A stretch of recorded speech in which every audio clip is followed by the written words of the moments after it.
Welcome to another A Bus and Beyond vlog. We have a super exciting video for you today as we were invited to the world premiere of a new near production concept vehicle, the California Concept. I sent Sean out with a camera to film its release at the Caravan Salon in Dusseldorf. With VW boasting a more flexible camper van with plenty of innovation, let's have a look at whether they've managed to hit the mark. The first thing you'll notice is that the California Concept is actually based on the long version of the T7 multivan, which makes it both longer and wider than its predecessor, the California T6.1. All current multivan drivetrains will be available, including a plug-in hybrid version. The version at the premiere is the hybrid, where VW state that you can use emission-free driving for daily use, while still being able to travel long distance for when you're off adventuring. For when you're camping, the van has lithium-ion batteries on board with a 300-watt inverter for a 12-volt power supply off-grid. Plus, as usual, it can be hooked up to the mains.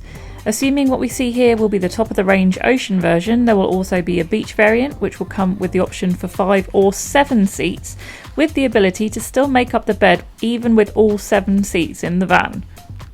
One of the most noticeable differences between the Concept and its predecessors is having sliding doors on both sides of the van. On previous models, one of the comments we've seen most is how the van's sliding door opens the wrong side for the UK market, and this has now been tackled. So you can now choose which side your main awning will be on, and there's a removable awning for the other side of the van, which must be stowed away for travelling. But that's enough of the outside, let's see the exciting new things they've done to the inside. Starting at the front, it as usual comes with captain's chairs with a few big differences.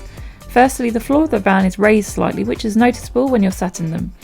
The other feature I really like is that because the kitchen no longer sits directly behind the passenger seat, you have both more legroom whilst travelling, but also when the chair is swiveled 180 degrees towards the habitation area. There is also now an electronic handbrake, which makes turning the chairs easier as you don't have to navigate past the handbrake. VW have removed the rear bench seat in lieu of 2 individual seats. This may upset a few people, as I always like to sit across the bench seat, as did our dog. However, I'm not sure it'll actually stop us from using it like that still. Much like in their T6.1 beach campers, when the rear seats are turned into a bed, you will probably have to use the comfort mattress topper so it perfectly fits the curves of the seats to make a flat bed.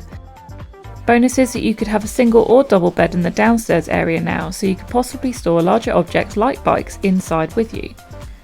And it looks like you can still access the kitchen storage whilst the bed is out for that all-important morning cup of tea. Talking of tea, let's have a look at the kitchen.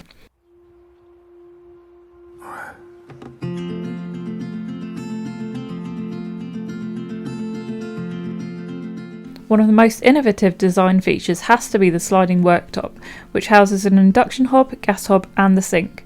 It's on a sliding mechanism, giving you lots of options for how the kitchen is configured.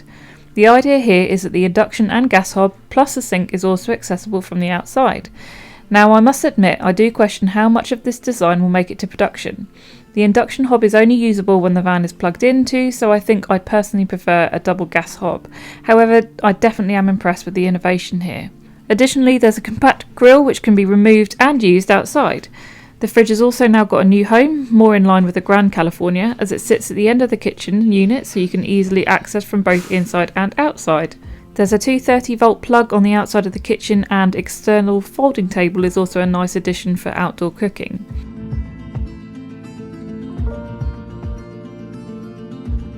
On the topic of tables, the sliding indoor table no longer exists, and instead you use the external table, which is stored under the parcel shelf. This seems a shame, as you'd have to go outside each time to get the table or put it away. Now, these drawers in the kitchen are interesting as they are once again accessible from the inside and outside. These ones seem to have inserts in for different items, which looks nice, but in reality I'd be horrified if this one large drawer only held 4 cups. I'd like to think these inserts will be an accessory you could buy only if you wanted them. You can close these drawers off with sliding doors for a tidier look, and then you also have more storage next to the drawers behind another sliding door. One very cool feature is that those rear seats can be turned around so you can sit and enjoy the views out the back of your camper van. I don't know why, but I just love this idea. Perfect for watching trackside motorsports or your kids playing football on a rainy day. There's the usual storage cupboard at the back, and also those outdoor chairs are once again stored in the tailgate. You can either opt for 2 individual outdoor chairs or the new bench seat if you fancy sitting cosily.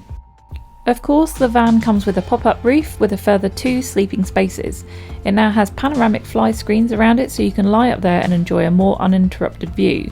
They can also be closed off so you won't be disturbed by bright sunlight whilst you're trying to sleep. Supposedly this bed and the downstairs bed will be slightly narrower than the T6.1 Californias, which is something to make sure you're comfortable with. During the day you can still push up the pop-top bed into the roof, giving you around 2 metres of standing height. The roof is controlled by a new camper control unit that looks a lot like an iPad, but isn't an iPad. It's everything you need on it about the habitation area, including water levels, battery status, light functionality, heating, and a wealth of other smart features. You can also get all this information on your smartphone using an app.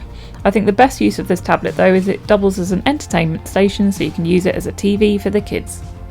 On that C-pillar where the tablet is housed is further storage accessible from the habitation area, where inside it has more shelves which I'd assume are removable so you can use it as a wardrobe like in previous models. Plus, above those rear seats is another drop-down storage locker. I think the only storage that's been removed from previous van designs is the storage under the rear bench seats, as that no longer exists. Oh, and before you all race to the comments to ask, no, there still is no toilet on board, but it does still have a cold outdoor shower that you can hang off the tailgate. So what do you think? How many of these features do you think will make it to the production models?